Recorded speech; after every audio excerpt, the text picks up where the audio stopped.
Salve, salve, meu aluno e minha aluna aí do implacável concurso Futuro e Futura aí, Guarda Municipal de São José, Santa Catarina. Muito prazer, eu sou o professor Tiago Pereira, o seu professor aí de História, Geografia, Atualidades, Conhecimentos Gerais aí do implacável.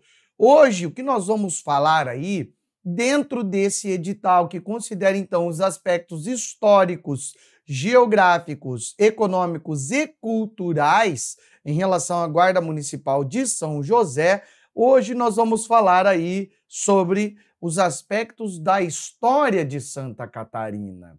O item que nós vamos trabalhar aqui do edital é História de Santa Catarina. Então, nós vamos falar aí sobre os primeiros europeus, sobre o povoamento vicentista e sobre o povoamento açoriano. É muito bom você entender ali que nesse edital, além desse tópico, nós temos a parte importante relacionada à geografia, que também é muito importante, a geografia de Santa Catarina. Outro tópico bastante importante ali é o que está relacionado às festividades, né? São dados importantes aí relacionados à cultura, aí que tem relação direta com a colonização feita pelos alemães e feita pelos italianos, isso a partir aí do século XIX, tá? Agora, eu quero também pedir para você, se for possível, deixe o seu like aqui, faça o comentário que você quiser, e se tiver alguma dúvida, qualquer esclarecimento a ser feito, vai lá e me chama no meu Instagram, @professor Tiago Pereira, beleza?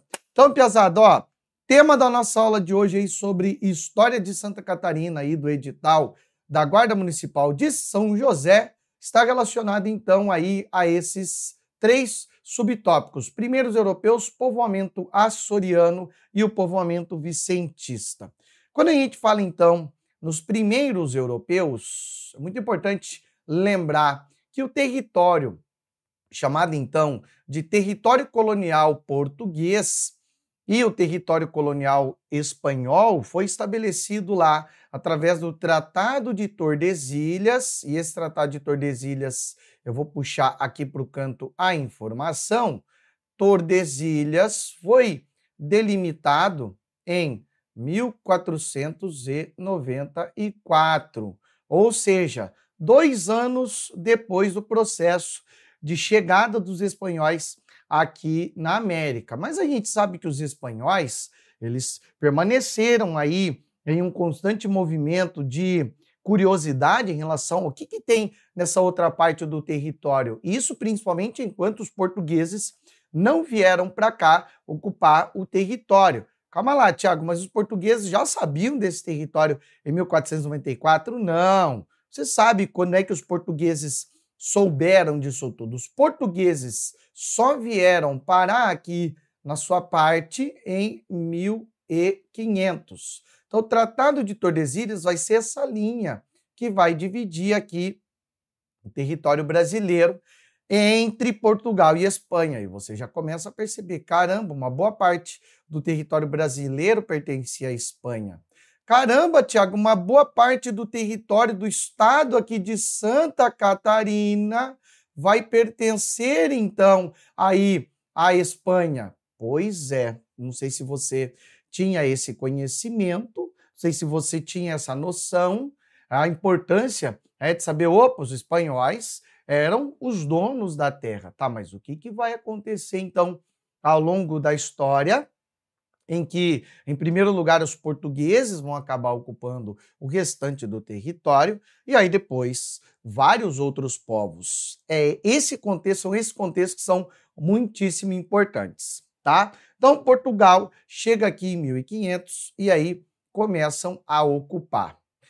Nosso interesse se dá aqui em Santa Catarina. Então, as informações que eu vou colocar para você aqui ao lado estão relacionadas, então, à história de Santa Catarina. Quando os primeiros europeus, quando os portugueses chegaram aqui, e outros povos europeus, eles encontraram, então, povos do tronco Tupi-Guarani, que foram chamados, então, de carijós. Uma população que habitava, então, essa parte litorânea, inclusive, ó, você já está vendo aqui o nome, né? Laguna. Opa, essa cidade aqui tem uma história muito importante aí dentro do estado. Mas todos os povos que chegaram aí no território, aí em Santa Catarina, se defrontaram, então, com os carijós. E aí é bom você lembrar o seguinte, uma boa parte dos nativos, os tupi-guaranis, dentre as suas várias tribos, ocupavam o litoral brasileiro quando da chegada dos europeus aqui. E aí, é claro, vão entrar em contato, vão fazer e acontecer, mas com um detalhe muito importante. O território, esse território colonial aí português, ele ficou mais ou menos abandonado, né? Ele ficou aí, Deus dará, como se basicamente os portugueses não tivessem o objetivo, eles não quiseram ocupar o seu território colonial. Isso aqui ficou de 1500 até 1530. O território colonial português, ou seja, aquilo que a gente chama de Brasil, ficou durante todo esse processo aqui apenas com algumas feitorias e algumas expedições de reconhecimento e expedições guarda-costeiras. Os portugueses não queriam perder o território para ninguém, mas ainda assim, nesse período da história de 1500 até 1530, que é chamado, esse períodozinho que é chamado de período pré-colonial, a gente sabe então que os portugueses mantiveram essas expedições, as expedições guarda-costas, as expedições de exploração e algumas feitorias, algumas áreas aí no litoral onde estabelecia-se o comércio do pau-brasil, que é uma outra característica muito importante da colonização portuguesa no Brasil. Aí, você sabe, é a exploração do pau-brasil. Inclusive, tem algumas pessoas que chamam de ciclo do pau-brasil. Beleza. Agora, tem uma informação precisa e preciosa para você sobre Santa Catarina, tá? Antes dos portugueses chegarem aqui, o primeiro camarada que chegou aqui foi Binot Palmier. Binot Palmier de Goneville.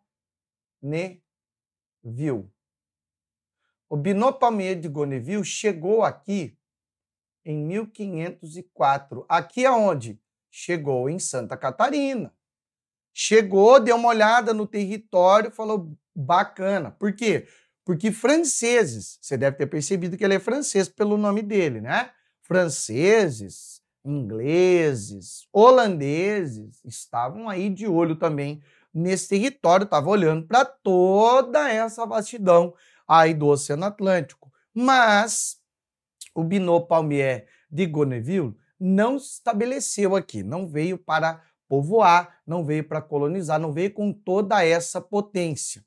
Agora, quem vai dar nome para esse território, aí nós estamos falando do primeiro português que chegou aqui no território, foi o Juan Dias Solis. Juan Dias Solis, que chegou aqui em 1515 e deu o nome de Baía dos Perdidos, por conta de uma embarcação que havia naufragado aqui, e por isso o Juan Dias Solis, já representando o governo português em relação às expedições de reconhecimento, já estabeleceu aí o nome para essa área que fica aí entre Florianópolis, né, essa parte aí de terra firme que tem ligação aí com São José, e a ilha de Floripa. Então ele olhou para isso e falou, opa, Baía dos Perdidos.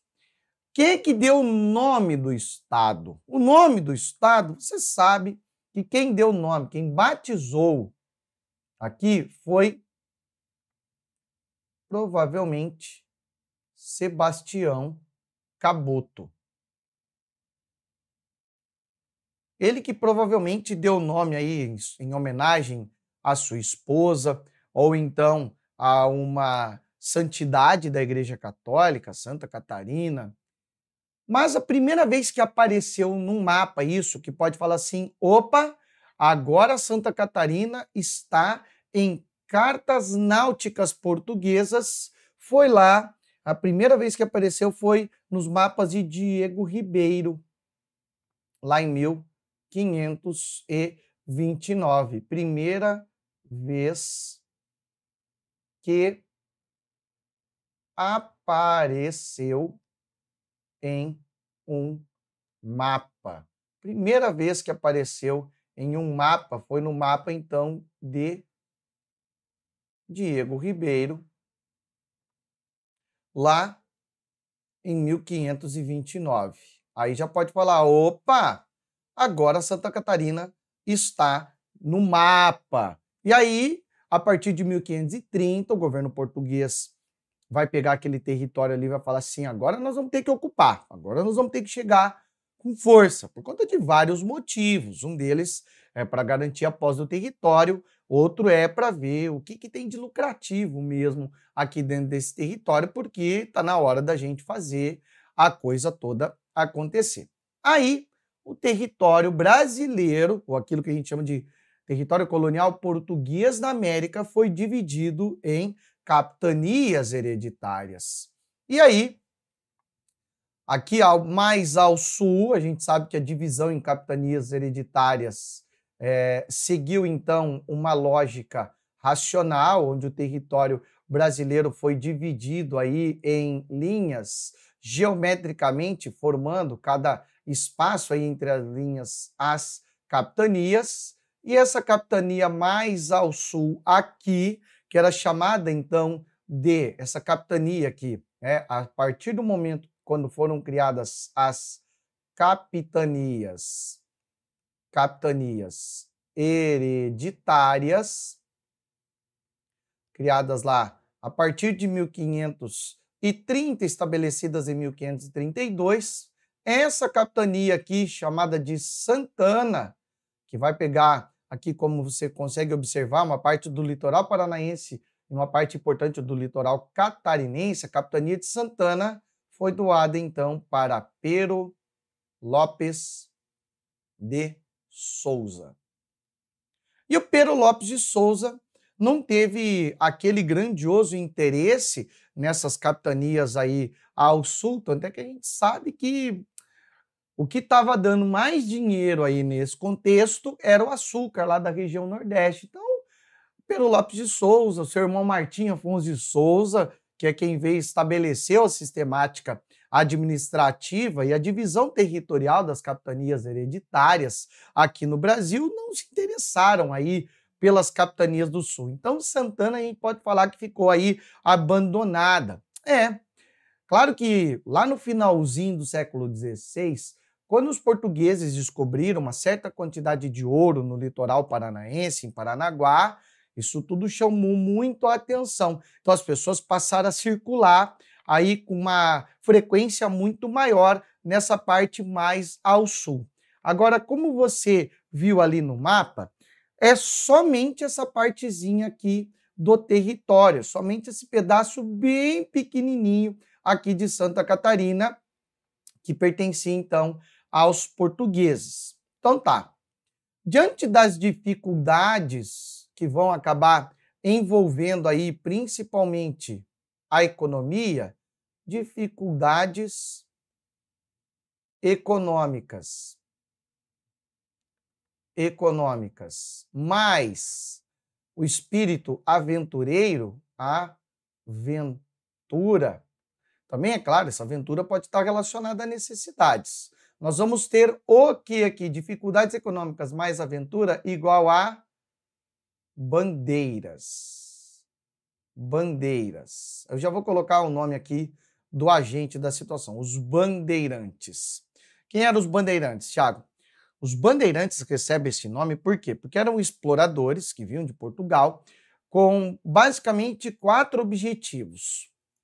Encontrar ouro.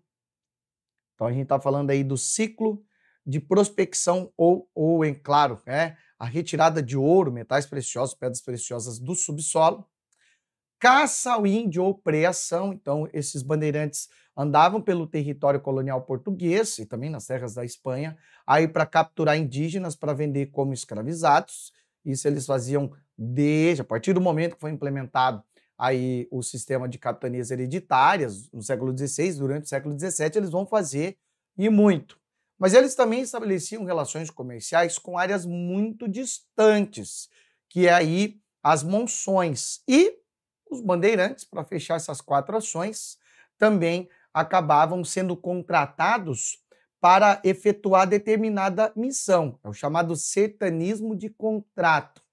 Tiago, qual foi o tipo de bandeirante que veio parar aqui em Santa Catarina? Bom, foram várias as bandeiras que vieram parar aqui, claro que ao longo de diferentes momentos. Mas o que eu posso garantir para você é que a primeira povoação criada graças aos bandeirantes aqui em Santa Catarina foi a partir de 1637. A primeira povoação que foi criada aqui foi chamada então de Desterro. Ah, mas Desterro não foi uma povoação. Desterro foi só um território em que eles já conheciam, já sabiam, inclusive, os bandeirantes, calma que a gente já vai dar um outro nome para eles também são chamados aí de vicentistas, porque eles saíam de uma localidade aí chamada de São Vicente, a capitania de São Vicente, e vinham pelo mar, vou mostrar no mapa aqui, ó. Eles saíam daqui, ó, aproximadamente aqui, ó, São Vicente, e vinham aqui para Santa Catarina, vinham aqui para Desterro. Desterro que você já sabe como é que é o outro nome, né? Floripa, meu irmão. Aí estamos falando de quem? Estamos falando de Floripa, meu amigo. É isso aí, tá? Agora, Desterro foi apenas uma localidade que os bandeirantes acabaram estabelecendo ali como referência. É uma grande ilha, aí onde a gente já sabe da existência dela desde o começo do século XVI, e agora a gente tem que ver o que mais tem dentro desse território. Pois bem, é aí que nós vamos falar agora da primeira povoação efetiva. Essa primeira povoação efetiva é São Francisco do Sul. Estabelecida lá, então, a partir... Agora são muitas as datas, tá? A partir do momento que os bandeirantes, os vicentistas, souberam aí da existência, além da ilha, que eles chamavam de Desterro, depois vai ser chamada de Ilha de Santa Catarina, eles souberam dessa parte continental do território, mas sendo estreita, porém ainda, mesmo que estreita, pertencendo a Portugal, vamos saber o que tem aí dentro desse território. Uma vez acharam ouro aqui no litoral, quem sabe pode ter ouro. Tem indígena? Tem. Então nós podemos fazer esses indígenas serem escravizados também. Então a ação deles foi aí de chegar e começar a dominar o território. E isso para o governo português foi interessante, porque assim garantiu a posse do território. Porque a ameaça dos espanhóis de se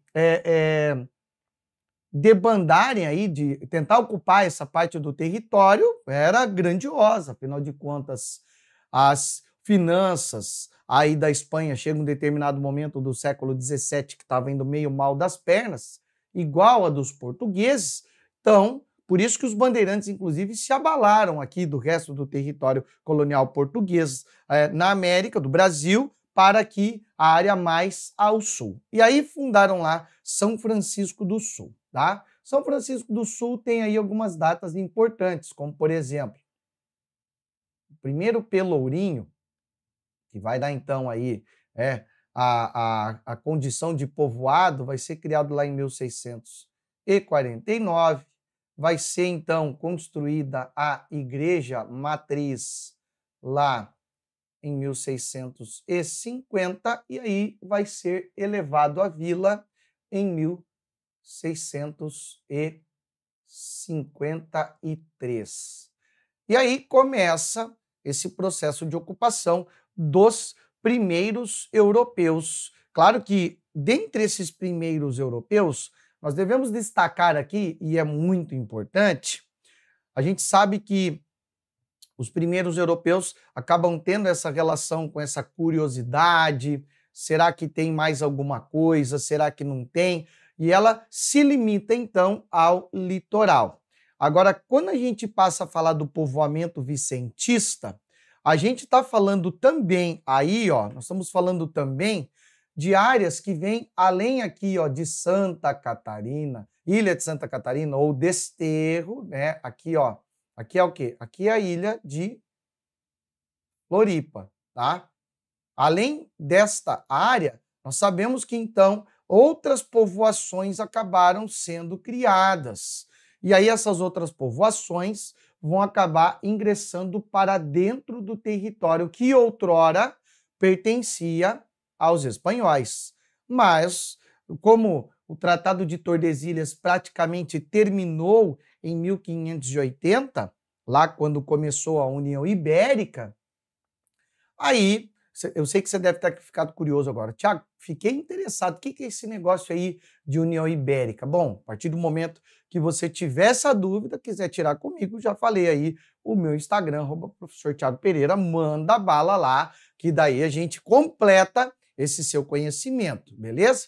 Agora, em se tratando do povoamento aí vicentista, você está vendo aqui no mapa, ó, São Vicente.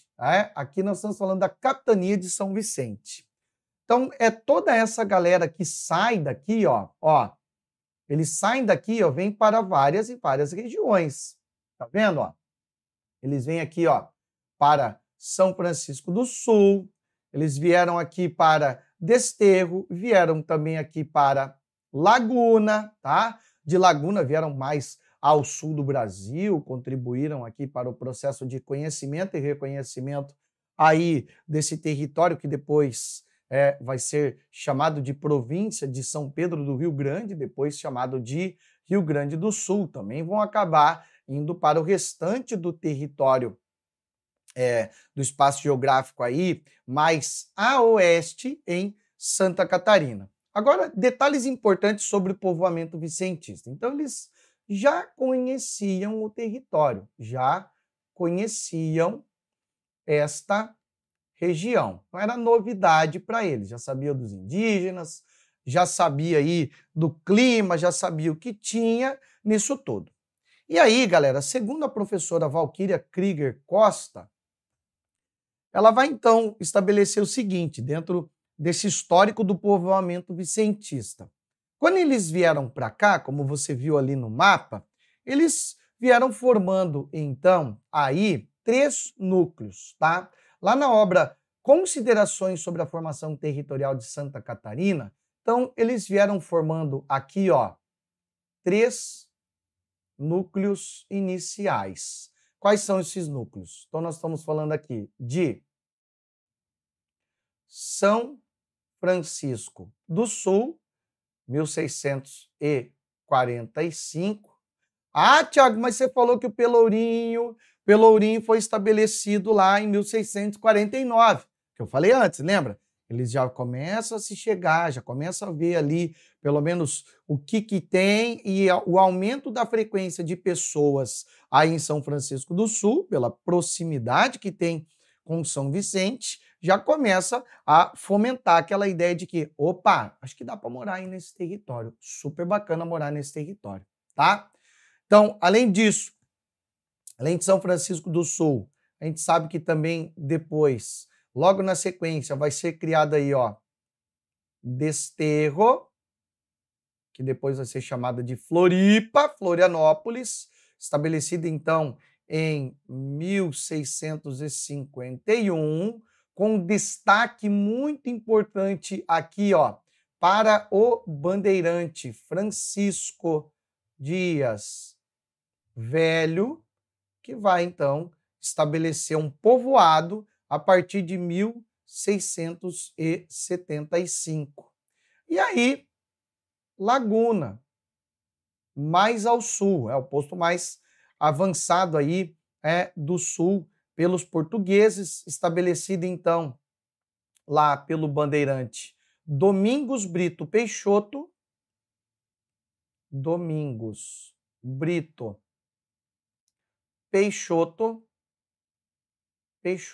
lá em 1676.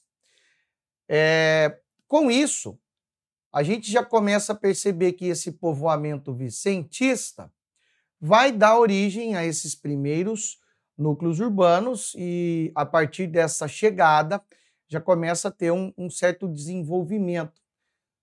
Só que serão estabelecidas não, esses vicentistas tiveram alguns problemas iniciais aí no século XVII, como, por exemplo, o isolamento. Eles até vão tentar estabelecer algumas atividades econômicas aí, eles vão começar a desenvolver, dar continuidade à agricultura que os próprios carijós já desenvolviam aí, como, por exemplo, o cultivo de mandioca, o cultivo aí de outras plantas aí típicas aí do litoral sul do Brasil, e eles vão viver, mas com muita dificuldade por conta do isolamento, por conta aí de terem levado poucos recursos financeiros, por não ter tanta grana aí para contribuir para esse desenvolvimento. Então, a chegada aí dos vicentistas não foi assim completamente proveitosa. E aí nós temos que destacar também que, diante dessas dificuldades, a ocupação desse território passa a ser de uma forma aqui, ó, estratégica. Por quê? Porque a partir dessas povoações, desses núcleos aqui de povoações, isso tudo vai acabar servindo de base para quê? Vai servir de base para o processo e o desenvolvimento aí, ó, daquilo que vai ser chamado de colônia de Sacramento, que vai ser estabelecida por Portugal em 1680, vai ser estabelecido lá no que é Uruguai. Eu estou tentando mostrar aqui com a canetinha, mas o mapa vai só até o Rio Grande, só até uma parte importante aqui do Rio Grande, tá? Essa colônia de Sacramento, que era aí um território, hoje é território uruguaio, estava dentro do território colonial espanhol, foi criada pelos portugueses diante dessas necessidades econômicas, principalmente entendendo que a colônia de Sacramento poderia ser muito interessante porque ela estava sendo criado aí, ó, no estuário do Prata, ou seja, lá onde o Rio da Prata, a Bacia Platina, deságua.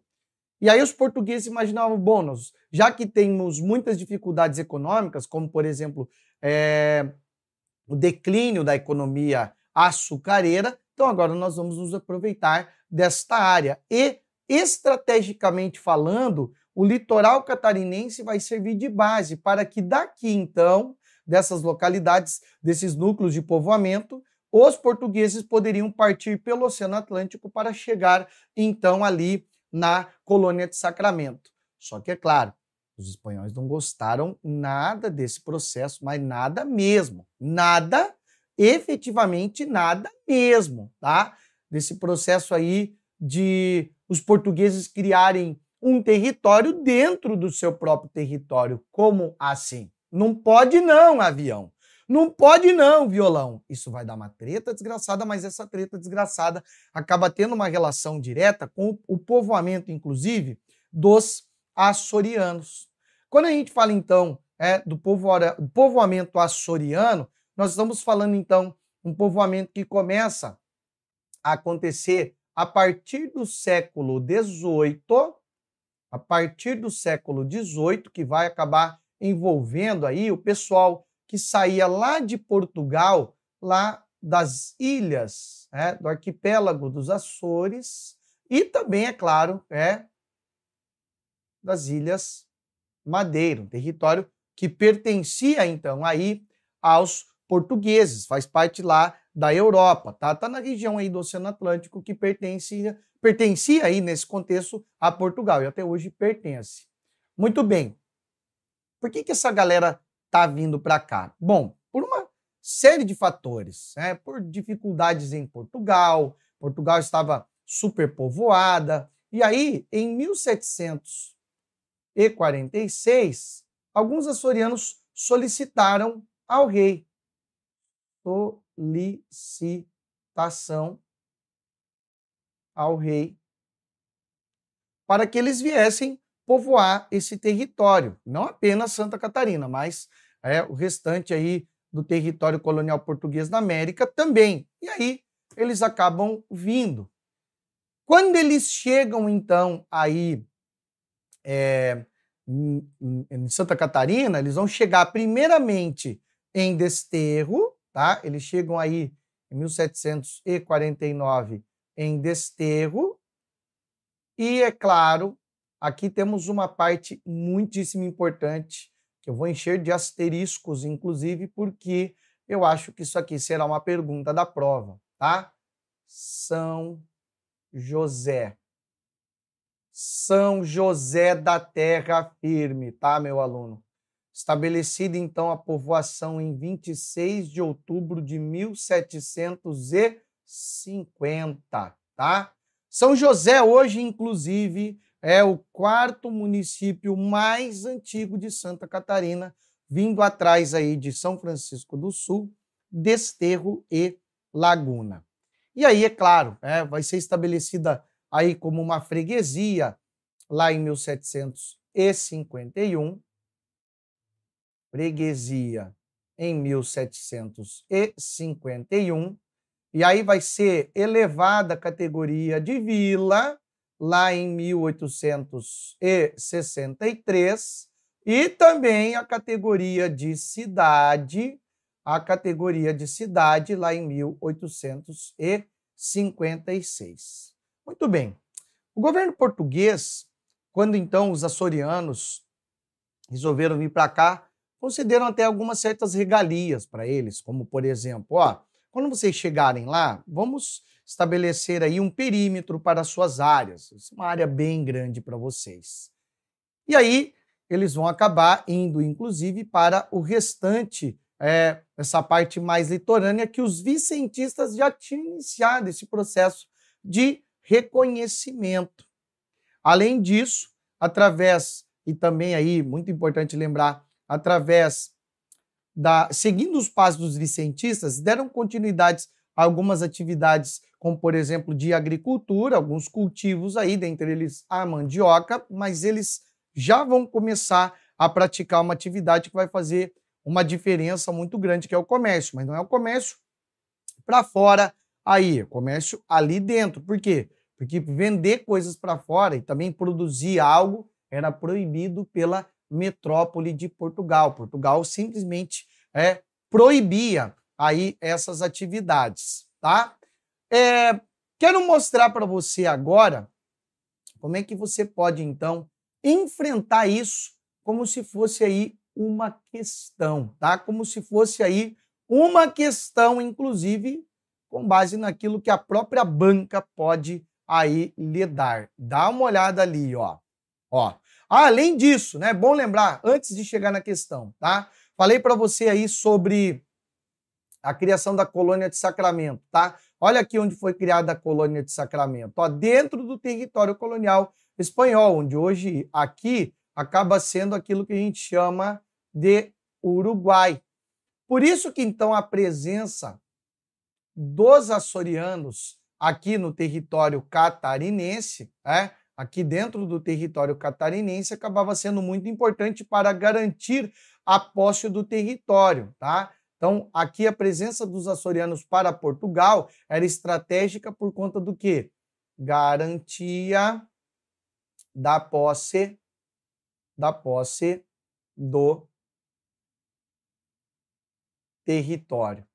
E aí, os portugueses podiam falar, não, calma lá, nessa região aqui nós chegamos primeiro, porque os espanhóis, eles não aceitaram a criação da colônia de Sacramento, óbvio, claro, né? Imagina você, se acha que se algum espanhol criasse um território dentro do território colonial português, você acha que o Portugal ia aceitar? Os portugueses iam aceitar de jeito nenhum, então não ia ser diferente com a Espanha. Por isso vai dar uma série de tratados, como você está vendo ali no mapa, como, por exemplo, o Tratado de Madrid, de 1750, que foi lá estabelecer o seguinte, essa linha roxa. Ó, todo esse território aqui pertence, então, a Portugal e da linha roxa, então, para oeste, pertence à Espanha. Tordesilhas já tinha sido desfeito fazia tempo. Os espanhóis não concordaram, tentaram desfazer isso através do Tratado de El Pardo, mas foi estabelecido, então, através do Tratado de Santo Ildefonso, esse território aqui, ó, não adianta, tá? Não tem por que reclamar. Isso aqui é de Portugal e não tem o que reclamar. Inclusive, até Santa Catarina entrou nessa negociação. Com o Tratado de Madrid, Santa Catarina foi devolvida para os portugueses. Imagine você, todos os açorianos ali, uma raiva danada dos espanhóis, tendo que viver e conviver com essa galera aí. Não. É território colonial português, tá? Agora vamos para a questão, piazada. Dá uma ligada aqui, ó. Sobre a história do estado de Santa Catarina, segundo o portal do estado de Santa Catarina, olha lá, ó, dados oficiais, assinale a alternativa, ó a sacanagem aqui, ó, incorreta. Qual que é a incorreta? Letra A, o litoral catarinense era habitado por índios caingangues. Que índios que habitavam aqui? Eram os caingangues? Não, os caingangues estavam mais aqui para a área mais a oeste, tá? Quem habitava aqui o litoral catarinense, lembra? Quem? Os índios carijós. E aí a letra B, os imigrantes alemães chegaram ao estado em 1829, tá certa. Imigrantes italianos chegaram ao estado em 1877, tá certa. Aqui que vai chamar, inclusive, de colonização europeia, tá? Colonização europeia, que se dá aqui no século XIX. Letra D, o estado de Santa Catarina esteve envolvido na Guerra do Contestado, que aconteceu no ano de 1912 e durou até 1916, sem sombra de dúvidas. Em relação a isso, eu imagino que a banca não vai lhe cobrar, porque não está lá no edital. O que está no edital está falando lá, tem um tópico específico, é sobre a Revolução Federalista, tá? Isso aqui, inclusive, esse tópico aqui nós trabalhamos, está lá na plataforma, show de bola. E a letra E, Revolução Farroupilha, lá de 1835, tinha como principal objetivo, transformar Santa Catarina em uma república separada do restante do país, chamada, inclusive, de República Juliana. Tá certa também. Então, a incorreta é a letra A, meu aluno e minha aluna. Então, ó, você imagina o seguinte, que tem uma grande quantidade de informações ali. Agora, sobre este tópico, sobre essa parte relacionada à história de Santa Catarina, isso aqui foi um pedacinho daquilo que você pode ver a mais aí dentro da plataforma. Beleza? Novamente, mais uma vez eu deixo aqui disponível para você o meu Instagram, @professor Thiago Pereira, para você ir lá e tirar sua dúvida. E não se esquece, hein? Não esquece, porque para essa prova está sendo preparada a maior revisão de véspera que você vai ver aí, ó. Nunca foi feita uma revisão de véspera tão grande como essa pelo Implacável. Olha que eu já tive a honra de ir em Guaratuba. Thiago, como é que eu faço para me inscrever? Fique tranquilo, tá? Provavelmente o link está aqui na descrição desse vídeo. Deve ter um link aqui para você se inscrever com toda certeza, tá? Mas ainda assim, se você Quiser saber como, me chama lá no meu Instagram, que aí eu já passo o contato aí do pessoal de vendas para você adquirir o seu ingresso. Mas ó, corre porque as vagas são limitadas. Beleza, pessoal? Prazer, honra e glória em ter você aqui com a gente da Implacável, beleza? E é claro, espero que isso aqui lhe ajude imensamente e leve você rumo à tão sonhada aprovação, rumo à Guarda Municipal de São José. Tamo junto, vamos pra cima e vamos quebrar a banca! Beijão grande e até mais! Vem pro Implacável!